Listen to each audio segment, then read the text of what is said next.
Hello, everyone. Good morning, afternoon, wherever you're tuning in from. I'm so excited to be here today. We're back again and really excited to dive into this topic with Madison. So, Madison, welcome. Madison's a UGC creator, social media manager, and passionate personal brand builder. So, excited to pick your brain today. And I know that the last few months, the creator economy has seen a big shift. We're moving into, more of these authentic partnerships and relationships, and now employees and personal brands are really going to be kind of this forefront of how we drive our brand's voice, and also some of these creator partnerships that are coming out of the woodwork. So excited to pick your brain, and let's dive into it. Cool. I'm so excited to chat to everyone today. Honestly, I think personal brand building has become like one of my favorite topics to chat about, and also think it's one of the most exciting areas that we're in marketing, in terms of the employee generated content and like where that's heading. So excited to share the things that I've like learned in my own journey and things that I've been kind of able to bring on board with like some of my clients and stuff, and also like even in my own team. So really excited to share all of that with everyone. Amazing. And you're in South Africa, right? Yeah, so I am in So South cool. Africa. I'm in Cape Town, which is amazing. I know like a lot of people in America right now, you guys are facing some winter months ahead. Meanwhile, I'm getting ready for like my beach days and summer. So I'm very, very excited. Also I have my cat next to me. So if you guys see an appearance from him, he's like a golden retriever, and whenever my camera comes on, he's like, I want some of the action. So yeah, so it's myself and my cat. Pets are So, welcome. and yeah, Amazing. Let's dive into it. cool. So hi again, everyone. As Anderson explained, so I've been in social media for about 5-6 years now, and I'm a UGC creator, and I do a bunch of like other things I actually do like a lot of things, but mainly UGC creator and social media manager and community builder. But I've been diving a lot more into personal brand building, specifically on obviously LinkedIn. So I started my personal brand just over a year ago, probably like around April, and I had started posting like here and there, nothing intense. I kind of was just like tasting the waters, and then I lost my job very unexpectedly, and it genuinely came out of the blue. And I was like, shit, what am I gonna do? Like, I had no plan B. I barely had any savings and stuff. So I started posting a little bit more actively on LinkedIn. Also went on a holiday, and I was like, okay, cool. I went to Bali for a few weeks. I was like, I'm gonna come back and I'm gonna just like pour everything into my personal brand. And since then, I have over 1.5 million impressions in 12 months. I also have a community of almost 11,000 people, which I'm so stoked for. Whoever's watching from my community, hi. I'm very glad that you guys are joining. Also, I've reached almost 600K members. I've received job offers, paid collabs on LinkedIn, and also like the coolest UGC gigs, all because I just decided I'm going to take a chance on myself and I'm going to start posting. And this is only the growth from like 1 year. Like, I sometimes shoot myself in the foot that I didn't start earlier, or that I wasn't like more proactive earlier, but this is how you learn. And I'm very, very stoked and proud of myself for like the progress that I've made. But in all of that, I had to find my why, because obviously it's so easy to be like, yeah, you need to build a personal brand, like, cool, we know that. But if you don't have a solid why, one, I think you're going to lose purpose, and you're going to not be as consistent. You're not going to have the drive to do it, and it's not going to feel fun. So when I started building my personal brand, my topics were kind of very all over the place. And I also, one thing that I've picked up with even my own teammates and some of my clients is that they need to really zone in on their why, which is, I break it up into, my cat is just being loud. Move him. Okay, I come on the other side. Okay, so your why is basically broken up into like 4 main questions, and this will really help you get to the end result. So, what parts of your day generally light you up? I have a lot of interest and a lot of passions, and when I started posting, like, let's say for example, you're in customer support, but you really love community building and you really love speaking to people. So that's already pointing you towards your passion and maybe something that you can speak about online and what you can build your personal brand around. I don't think that your personal brand has to be built around your role, because maybe you hate what you do, maybe you want to make a career pivot, doesn't matter. So I think really just zoning in on obviously the things that really bring you joy and that you can speak about for hours on end. Second question is, what do people come to you for advice for? And this is not even even in a personal setting, even in a personal setting. I mean, not even in a professional setting, but in a personal setting. So that can be like anything. And I always feel like other people notice our own strengths before we even do. So if you can think of in the last week, what someone has asked you for advice for, even if it's just, making someone feel safe and secure, or clarity, whatever it is, that's really going to help you get to your strengths. And then what challenge have you pushed through that someone else might be facing right now? My day one is going to look completely different to your day one. And we all have struggles. And I think that kind of really does become your strength as well, because we all want to feel like, thank God, it's not just me. We all want to relate to someone. And I might be 5 years into my career, someone else might just be starting, and I might be able to guide someone through the same struggles. So always look at that of your journey. Even if you don't think you didn't have any struggles, trust me, you had struggles. Even the most minute things, you'll be like, that's so insignificant, no one's going to care about it. I can promise you that someone's going to sit there thinking, wow, I'm so glad that I read this post from this person because I can relate to it.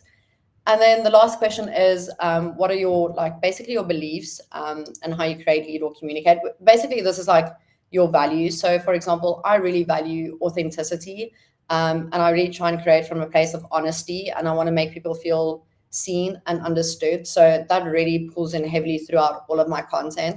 And I always feel like that really does become the backbone. So if you value trust, honesty, communication, always try and build your content around that, because I feel like that's going to be a fragment of you online. So you don't have to be your full self online. Keep some things private, but I do think the base personal brands is the fullest version of you, and that shows through your values. 100%. If you have your why, you need to kind of find your voice, because it's easy to be cool, I love speaking about whatever, but to actually put whatever you're thinking into a post online, or even to say it out loud, is so hard. So I feel like there's 3 ingredients that make up your online voice, which is your values, your point of view, and then your lived experiences. So everyone has a unique point of view. We can all look at the same image, but we'll all see something different. And then obviously your lived experiences, whatever got you to this exact point in time, your journey, your highs and your lows. And then one thing that a lot of people, I think, struggle with is, even if they have their value set out and stuff, they still don't know how to speak online. It's either super polished or way too WhatsApp 3D. You don't want to bring in all the slang words and stuff. I do swear on LinkedIn because I feel like that's how I speak in person. So that's going to be the version that I am online, and it's going to be my truest self. But maybe that doesn't apply to you. But also some people are not that there's anything wrong with it, but they can be super robotic and they use very, very big jargons and stuff that, it's so outdated and no one speaks like that online. So there's a very fine line. And I feel like the best way to find your voice is actually in the comments. Before you even start posting, and this is what I did, start commenting. Because in the comment section, you're going to remove the pressure from actually performing, and you're just going to be chatting like you would to a friend in Slack or on WhatsApp, wherever it may be. You also build reps without the fear of posting. So commenting also feels it's just it's a one-liner. There's no thinking, there's no added pressure. And your ideas also get sharper because you're responding instead of overthinking your whole post of a CTA and a hook and the body and what value am I adding. A comment is just you interacting with someone else on a very natural human level. And you're also piggybacking off of other conversations, which also makes it way easier to come up with a response or an idea. And then also I feel like people get a sense of your personality before they actually see your profile. So the Madison that I am in comments is sometimes way different to my posts. My memes are really unhinged, or I say really wacky stuff in the comment section, because I'm whatever.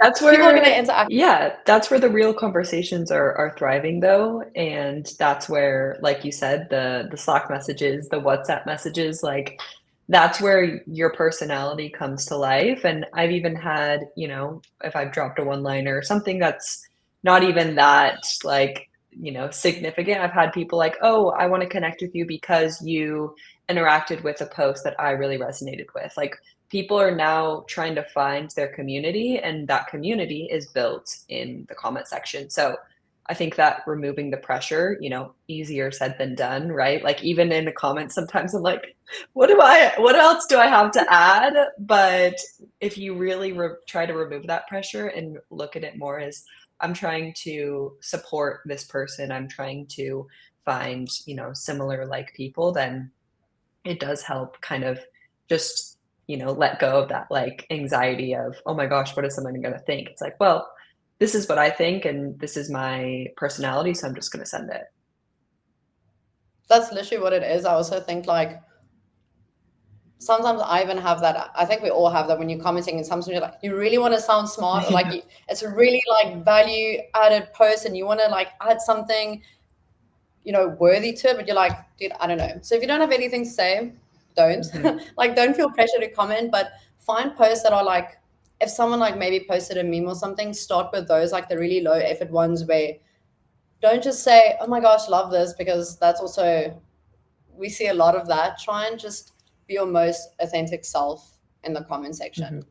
Um, which then also comes down to why I think commenting matters more at first, because also your voice is going to show up way faster in the comments than in a post, for example, because now in a comment section, it's usually like on the fly in the moment what you're thinking versus a post you could have spent 2 weeks writing it. Your voice might get lost. There's a hook, there's a CTA, there's all of these things.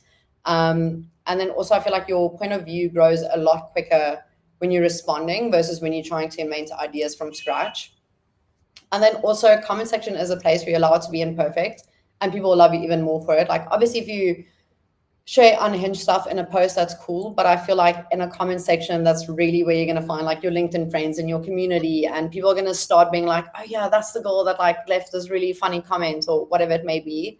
And also the comment section is a place for you to taste out your voice and whatever sounds natural to you first before you start posting maybe. So maybe you want to taste out writing in all lower caps, see how that feels. Maybe you want to test out swearing here and there, or you want to use like really Gen Z slang, like whatever it may be, use the comment section to test it out. People aren't going to like remember it for that long versus like a post that's. Mhm. Absolutely. And then now that you have like your why, cool, you have your voice, hopefully. But a lot of people are going to be like, okay, cool. I've been commenting for like a month now. I still feel really cringe posting. Um, and that's normal. And I feel like the shift that really changed everything for me was I'd rather be seen trying than wanting to stay invisible and in the same place. Again, when I lost my job, I was like, either you can just apply to jobs like everyone else, which at the time and even still, the job market was horrendous. And I really wanted to start making an impact and feeling like I was working towards something and building something of my own that had no approval processes. No one could say anything because it was mine and it's forever going to be mine. So that's kind of where the massive shift came from. And that's how I got over my fear of posting. One thing I do want to know, like everyone obviously starts somewhere. Like your first post isn't going to be banging. It's not going to get like 2,000 likes. It's maybe going to be amazing or it's going to be very average and just you posting something. But it is going to feel awkward most likely. But just remember that like everyone starts and it's so okay. Like rather just start because you're going to get better. And then also think cringe moments come from when you're performing and not expressing. So, for example, when you're trying to sound really smart and you want to have this high value thing, I feel like you're going to overthink it. And that's going to add way more pressure because now you're trying to make a point of, sounding smart instead of just expressing a feeling or a moment or a period in your life. And when you sound cringe, it's not because it is actually cringe. I also just think it's unfamiliar to you. You've obviously never done Mhm. this. It's the same when you start posting video content. When you go online for the first time recording, it feels really weird because now you're speaking to a camera. There's no one there. It's like I remember the first time when I recorded a video. It was so awkward because you don't know where to look, but it felt awkward because I hadn't done it before. And the more you practice, the better you become. It's literally just like a muscle that you have to keep practicing. And then if you keep your why louder than your what if, it's not going to be cringe. So if your why is, I really just want to share value, I want to make people laugh, I want to build a community, if you keep that always very loud in the background, it's going to overshadow this little what if voice inside and this little demon that's going to be like, no, don't post, it's going to be trash. Just remember that as long as you're adding value and you're trying to build something with it and you're trying to be impactful and meaningful, like, you're so good. You don't have to worry about anything else. The cringe is going to fade away eventually. 100%. I have kind of a question of, I mean, I even experienced this of going online and there's so many, people that have either building their personal brand or are VPs, director of marketing, and you're looking at their content like, wow, this is so valuable. This is so insightful. How do you, kind of stop comparing and also, or even you go on, you see trends and you're like, oh, like I saw this trend too, but now it feels like someone's already kind of posted that and I don't have really anything to add. So I guess the comparison game, like how do you really tackle that? I don't know. I'm always busy comparing, but I have found that if I compare from a place of envy, that's when it really gets me down. But if I compare from a place of, wow, they've attained this level of success, how can I get there? How can I improve myself? Then I feel like comparison is a really big motivator. I feel like a lot of times people look at comparison as comparison is a thief of joy, and it can see a lot of creativity and motivation. But I think the minute if you switch it to comparison is more so a motivator of how can you improve yourself and be the best version of your online self and your brand, then comparison is a good thing, in my opinion. And I do still struggle with it a lot of times, especially like on LinkedIn, where it is so heavily focused on everyone's success and a new job post and a new event, and they're doing all of these cool things. And you're like, but why am I not doing that? Go touch some grass, okay? For like an hour, chuck your phone, go touch some grass, and just remind yourself that however they got there, that's like their own journey and your own like little journey. And maybe you're never gonna do the things that they are doing, but try and find the things that you're really good at and highlight those in your content as well. Again, this is just stuff that's helped for me personally because again, I feel like comparison is always going to be there. So yeah, just remember that you're on your own like little journey and your Right. success is your own success. Like no one can take that away from you. And also you have your own unique point of view that no one else has. And people are going to look to you for that point of view. So just always remember that. 100%. And then, so what personal branding is and is not, I feel like this is pretty clear, but personal branding is basically your shared experiences, your humor. It's like I said earlier, it's literally however you are in person, that's like a fragment of you online. And it's also, personal branding has become like your digital CV, where people come to you for the lessons you've lived, your vulnerabilities, and also your authenticity. So again, your personal brand is literally just like your digital CV. CVs are still cool, I guess, in some degree, but I feel like everything is now about like a personal brand. And I feel like a personal brand, the minute it doesn't become a personal brand, is when you're just striving for perfection, when it's just like these highlight reels, and you're chasing likes and self promotion, and you're basically just bragging and making other people feel shitty about themselves. I don't feel like that's necessarily a good personal brand. If that is the one that you want to go for, that's great. But I do feel like a personal brand should reflect you to like the fullest extent. Yeah. Don't know And if your anyone. journey. Yeah. Yeah. I like that idea of everyone's kind of in their own path and their own journey because it's so true. All of our journeys look different, all of our point of views look different, and even blending in these personal passions or things beyond our work do have a place in today's personal branding world and really add that kind of rich point of view, right? Like it doesn't have to be strictly all about digital marketing or SEO or whatever your kind of career path is. I think that now it's much more of a holistic view, which is bringing in kind of these rich aspects of perspective. So Yeah, it's literally like I feel like LinkedIn is one of the only platforms. Like if I go on TikTok, I know exactly what someone's niche is, and they're speaking about, I don't know, let's say beauty stuff, for example. Um, Whereas with like on LinkedIn, I, for example, shared a post recently, a more personal, vulnerable post of me being bullied. And that's not something I'm going to go share on TikTok, but on LinkedIn, I feel like it's part of who I am and the way Mhm. that I show up in my career and in my community. So yeah, I feel like LinkedIn is just a very, very special place where you get to experiment a lot with like who you genuinely are. And yeah, it's a very, very cool platform. I Yeah. should become like a sponsor for LinkedIn. I'm just And then moving on, so what makes really good content? This is subjective to everyone and everyone's personal brand, but scarcity, I feel like, is the number one thing. Anything that makes people feel like, wow, I'm never going to read this again the minute it goes away, or like whatever gives people FOMO. So, for example, here's a dashboard that I would normally never share. That generally really does really well because it makes people feel like it's an insight into something that you've definitely used, tried and tasted, and it also feels scarce. Then skimmability. So again, on LinkedIn, really long posts, I feel like do have its time and place, but generally because our attention spans are that of a goldfish these days, people want to like go in and out. So I want to read a post within 2 minutes. I want to have the key takeaways, the lesson, like I want to know exactly what I read and be able to implement it, which also ties into practical utility, which if you can share a real problem, solve a real problem, and people can use it right away, it's gonna do super well on LinkedIn. So, for example, here's a 3 sentence script I use for whatever. Um, these types of content, again, you're gonna have to experiment with what works for your personal brand. But if you stick with something that has value, um, feels rare and exclusive, and also is broken up into bite-sized, valuable content pieces, you're gonna do super well.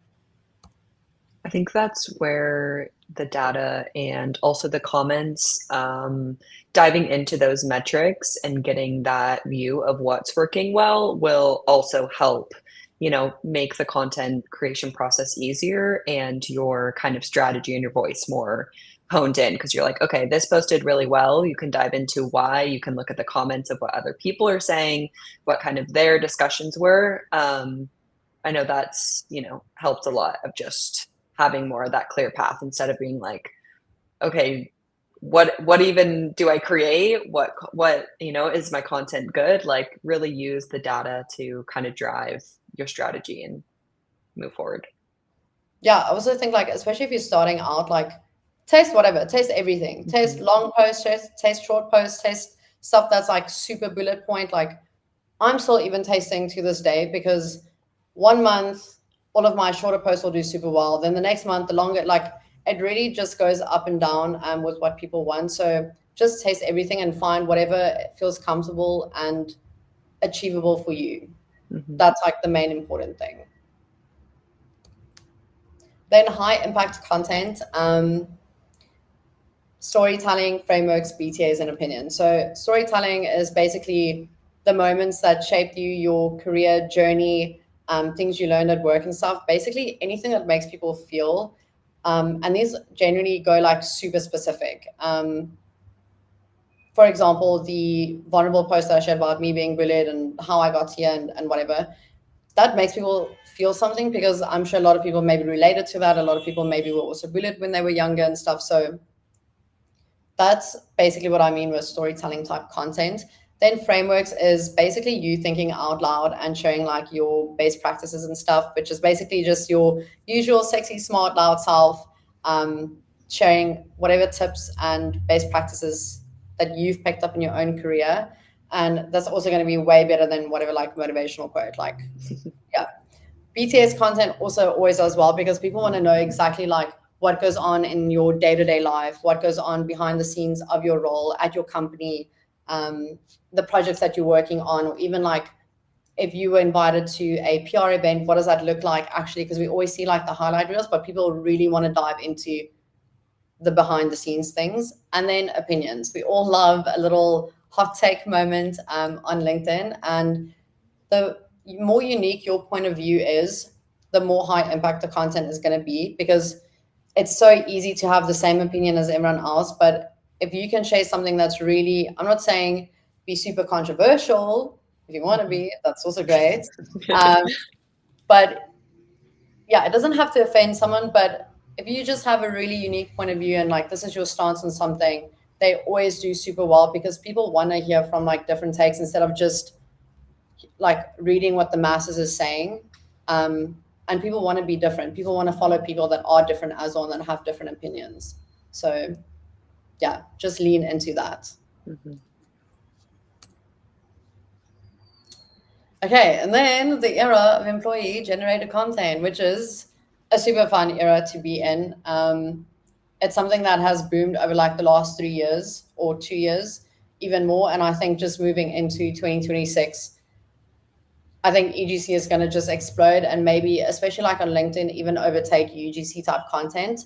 But there's a very fine line between balancing your personal and your professional life. So I have struggled with this, especially in the beginning, where it was very hard for me to want to share a personal experience, but I couldn't do it in a way that was going to reflect maybe negatively on my job. So, for example, if I had to share something of um, being laid off as a social media manager, and this is what social media managers struggle with, people could interpret it as I'm speaking about my current employment. So, there's a super fine line where you have to draw just ranting and oversharing to the point that it actually just becomes cringe dumping. Like you're just trauma dumping on other people on LinkedIn.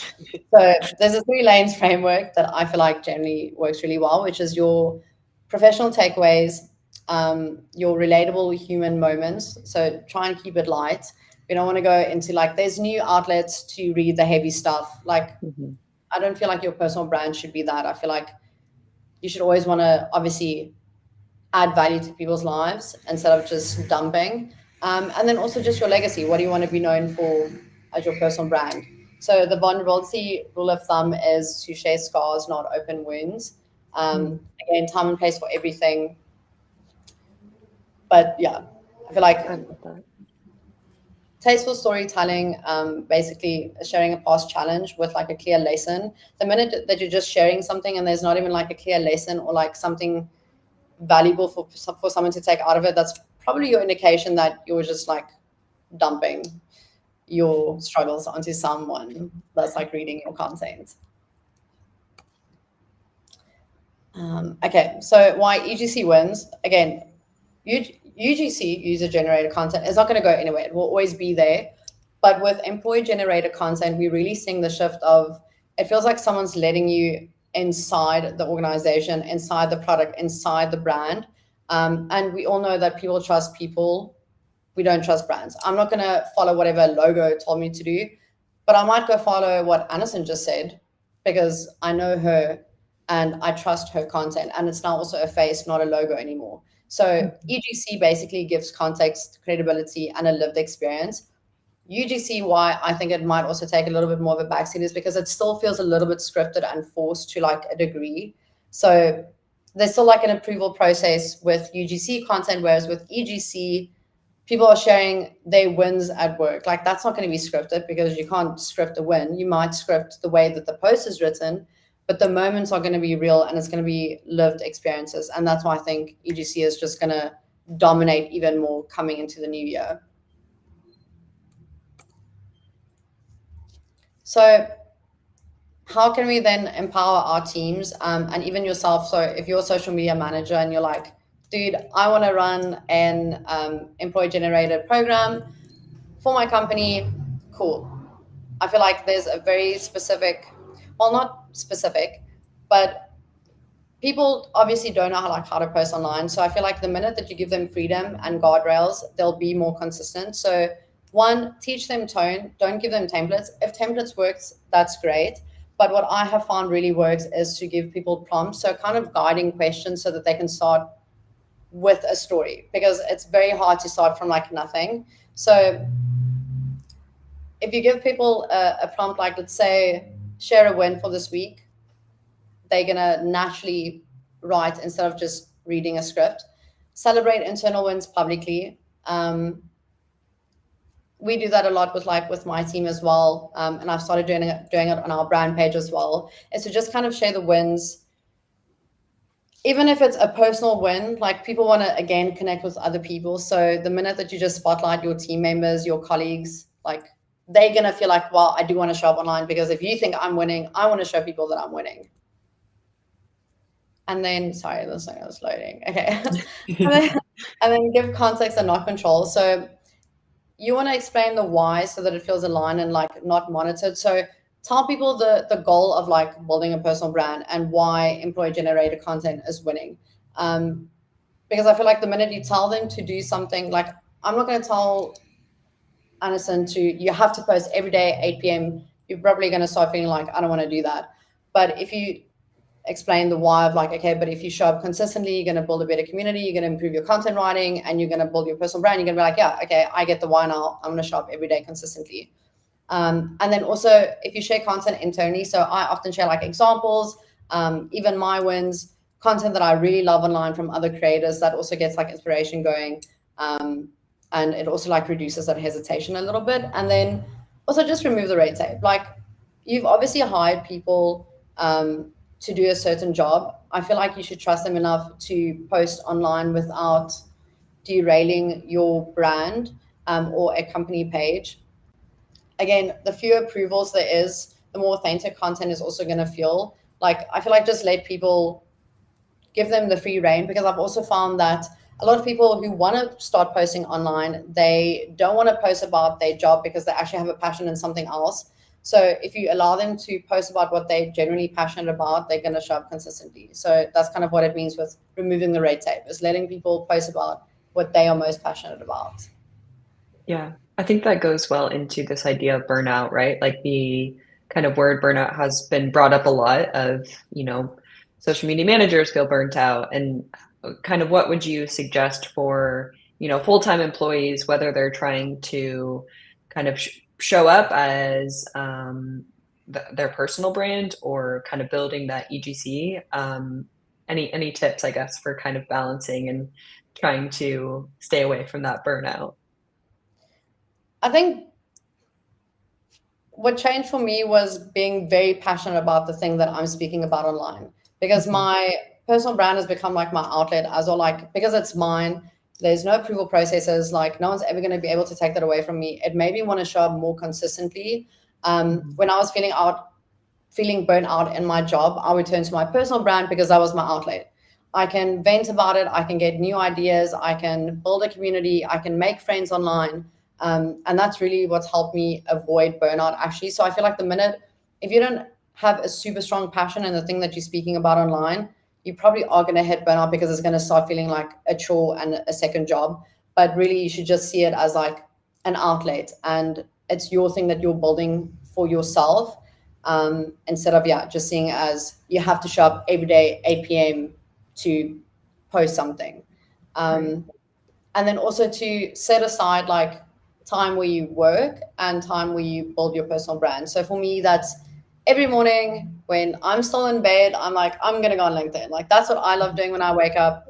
And that's how I separate the two, so that they like don't overlap, because otherwise, yeah, everything is just going to start feeling like a job and like just sinking into one. So my advice would just be like genuinely find the thing that you're passionate about speaking, to build your personal brand. Yeah, I like that. And then, so niche versus range. So obviously it's good to have a niche. Like every platform, every creator, every influencer, whatever you want to call it, we all have a niche. And niche is what helps you get discovered. It's a thing that is basically your doorway, the thing that you're going to walk through, and Mhm. it builds your authority the fastest if you have a niche. So, for example, if you're a social media manager, you're going to speak about social media topics. Um, but I feel like range makes you more memorable. So basically, your personalities, your stories, your point of view, your track record. That's like the little razzle dazzle things. That's basically your range, or even like other things that you're passionate about. So, for example, I'm super passionate about gym, and fitness stuff. And sometimes I bring that into my content as well, because that's going to give me range instead of just staying in this like one little box. Mhm. Again, people want to like follow humans, not like other topics. There's a whole internet of like topics to choose from, but we follow people for their unique personalities and their humor and their quirks and stuff. And I do think that the new model is going to be a multifaceted human, which is basically someone that has range and also is very niche. Yeah, so your range is basically going to be the reason why people stay. Um, yeah, I don't know if you have any questions on that, but that's Yeah, basically my no, I life. guess my question there is that, for if someone has kind of not stuck themselves into a box, but they have created very niche content, but they're starting to, want to build this range, how can you build that thoughtfully without just, kind of fully switching up where someone's like, oh, this doesn't feel like their personal brand, maybe someone wants to kind of reinvent themselves or rebrand. Like, how can you do that thoughtfully without, I guess, kind of shaking it fully up and kind of causing confusion to an audience? I think when you're thinking of range, so let's say, for example, I'm a social media manager and suddenly I start speaking about food stuff. People are probably going to be like, but you're not a chef. So I feel like if you can still weave it into the thing that you're passionate about and the career that you want to build in. So I also want to pivot more into personal branding because I'm really passionate about it, but I can't just make an overnight switch. So I've been very Right. careful about still educating people in a sense that makes sense for like social media managers in the sense of personal branding. Um, and also just think you won't know unless you start posting about it. So you can't post Monday to Friday, 5 different topics. You still need I would say, like maybe choose 3 things that you're really passionate about and that you want to be known for online. So maybe that's community building, social media management, and brand building. Like those 3 things, they all still feed into one another. They are still like, all interconnected in some way. And it's not going to be like a shock to the system where one day you're posting about cars and the next day you're posting about horses. So there's still going to be like some overlap. And yeah, I think just choose 3 topics that you want to be known for online. And Mhm. that's how you can build range. Yeah, I love Also, that. like your passions are going to change. Like maybe in 2 years from now, I want to be an influencer marketer or I want to go into development. I don't know. Who Yeah. knows? So yeah, just like it's going to change. And like, I feel like don't get stuck on having a set topic, Right. you know, like it can change with the years. Yeah. And then, so with EGC, I feel like anyone can start. Like that's obviously but a lot of people again are like, okay, but how do I actually start? And this also plays into your obviously your personal brand and things. But if you still don't know where to start and you have like zero prompt, start with like a recent win that you had at work. No matter how big, how small, maybe a customer said you did really well. Maybe you got 100 likes on a post. Any win is a win, no matter how big or small. It's still a win. You can always share what you learned this week, whether that's in a professional or personal sense. And then also you can bust some misconceptions in your role. Maybe people think you just scroll online every day, and I mean you do, but there's a lot more that goes into just scrolling every day, and that's a really good like starting point for anyone. And then also like anything behind the scenes. Maybe you started a new project or you're building out a specific tool in Notion or a board or something, you can always share the process for that. Even like if you use Canva every day, how you use Canva, what you use Canva for, things like that is always a good thing for EGC type content if you don't know where to start. Mhm. And then, yeah, we touched on that on this a little bit earlier, but basically growing without burning out. Um, don't like try and take on too much too fast. So I love the 10-10-10 rule. I usually give this to like a lot of my clients. And this is especially the first one, which is just spend 10 minutes to draft. Like I feel like a lot of us try and spend like 2 weeks on drafting and then that draft sits there for hours and then you keep coming back to it and you keep wanting to refine it. Just draft it once and then post it. Because then also one, you're gonna get over the fear of posting and you're actually gonna start posting. And then once you do post, just take 10 minutes to engage. We've seen that the algorithm really loves it when you engage like 10 minutes before, 10 minutes after. If you just post and ghost, that really, like I've genuinely tested it with myself. and it is a thing. If you just ghost and post, your post is not going to do as well. So just take 10 minutes a day to draft something, the first idea that comes to mind, or maybe you had an inspiration post or something saved somewhere. Take that, turn it into a post it, and then just engage a little bit. That's it. Like, no all day scrolling or anything. Like, don't put that much pressure on yourself when you're starting out.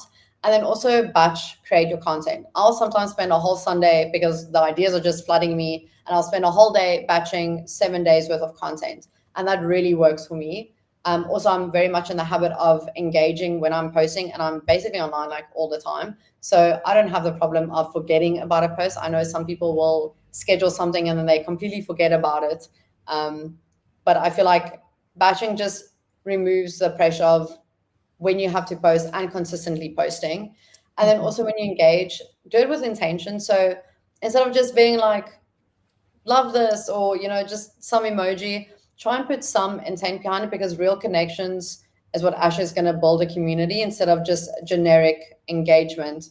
And also you want people to get to know you, and you're going to do that by engaging with intent.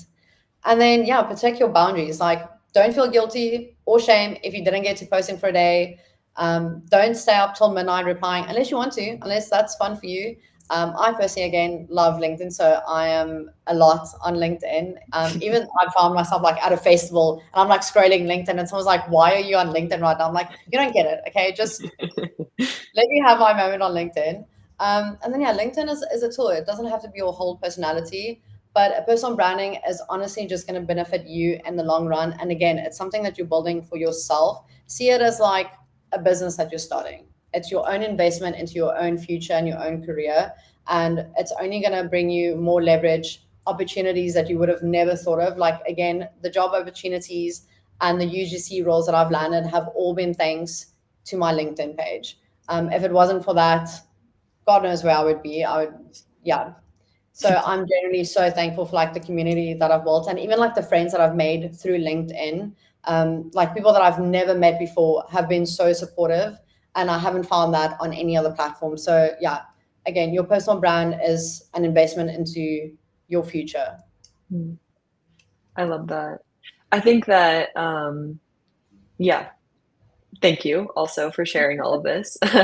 I think that as we talked about this burnout and kind of growing, but also really wanting to fully invest. I think that that balance is really hard to find, right? But it can be found in those moments, those 10, 10, 10 rules where you're not like, I know, you're not scrolling for hours and being like, I didn't get anything out of that. I follow Rachel Carton. She kind of coined this as like those regrettable moments of you're deep in a scroll and then you come out of it and you're like, what did I just watch? Like, I think that moving forward, a lot of our posting, a lot of our time online is going to be more intentional so that we can take those moments to go touch grass, to build, passions outside of kind of the day to day. So it's hard to find that balance, but I think yeah, you shared a lot of great tips and frameworks, and bringing it back to kind of your why of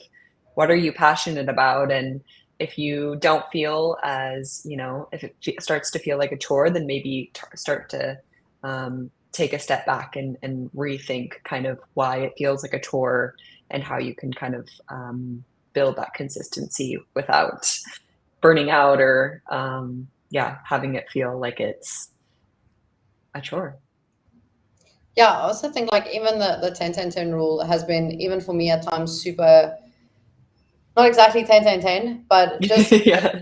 my scroll time on LinkedIn, because sometimes with any platform, that's where comparison also comes in, because you get so lost in a scroll. And sometimes LinkedIn can be very overwhelming with like the amount of information shared and the wins people are having and the events and things people are doing. And it makes me feel like, crap, I'm not doing enough, or like, this is a really good idea, I should jump on it. And I actually start paralyzing myself to the point where I don't do anything, because there's just so much information being thrown at me. And then I'm like, okay, cut your time. Like, it's done scrolling for the day. You know that you've scheduled something. You know that you've engaged for the day. You don't have to be on LinkedIn for the rest of the day, even though you love the platform. Like, just limit it. So that's why the 10-10-10 rule, especially for people starting out, can be really valuable, because again, it can be overwhelming, the amount of sheer content and like stuff that you learn on there is just thrown at you constantly. So just be like mindful of that. Again, with like any platform, actually don't scroll for 3 hours on end, because I don't think it's good for your brain. Like go touch some grass, interact with real people. Yeah. Absolutely. Okay, I have a question of just kind of reflection and also thinking into the future of what's kind of a major prediction or shift that you have for personal brands in the new year, and how can, you know, marketers or those looking to build their personal brands kind of prepare now? I think we're gonna start going to like, I think personal brands are gonna evolve into like tiny ecosystems where people aren't gonna necessarily chase influence and virality, and Mm, numbers and stuff. I think we're gonna rather chase shared identity, struggles, goals, and like a small, more so like a feeling than actually just, you know, big numbers. Um, yeah, I think tight knit communities, especially for personal brands, is gonna evolve even more, and also in the EGC space. Um, just again because people trust people more than we trust logos, and I've also seen that we're trusting people more than we trust influencers these days. mm, So I think people who can share more real experiences, value, again, that shared struggle, those are going to be where it's kind of at, and how it's going to evolve. And also think how people can maybe start leaning into that is to focus on really honing in on your why, and also like if you're in a work setting, how can you and your teammates work together to share the same goal of the company without it coming across as like promotional? And I think people really need to start being more proactive within companies and empower employees to be creators for themselves and to advocate for themselves, and to really be like, we want to give you the mic because we trust you with this. And also see the power in having people share their voice and their experiences, because again, we want like more tight knit communities, I think, moving forward. absolutely. Yeah, I think that it's really exciting space that we're in right now that, you know, competition and saturation, yes, is real, is high, but also there are so many unique and different kind of spaces and communities for people to show up to find their communities. Um, yeah, this is a good kind of also question, comment from Maria. I feel like a lot of people are doing and talking about the same things, and it's hard to find a niche, which is completely true, right? And I think that especially in the social media marketing space, we're all doing and wearing so many hats at once. So it's hard to find that niche. But like we said, you don't necessarily need to niche down if you want to have that range. So, yeah. I find that also, like I'm also even guilty of it. We all saying the same thing in different font and a different accent.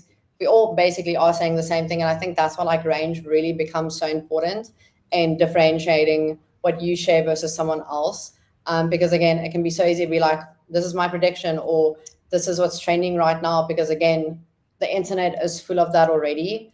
What's going to make you stand out is your unique experience to it, or even like something completely different in your field that you can add to it. Again, just extending your range. I think that's like the best way to stand out.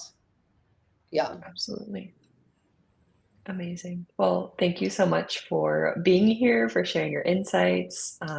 Yeah, I loved chatting with you. This was just really cool. And I think that we are in a really awesome space for building personal brands for employee generated content. So I'm excited to see, yeah, what the new year brings. I'm excited to interact with you more on LinkedIn and find, you know, my community too. And I think all of us are yeah, really leaning into LinkedIn, and it's become such an awesome platform, such an awesome community-based network. So, yeah, exciting. And again, thank you for being here.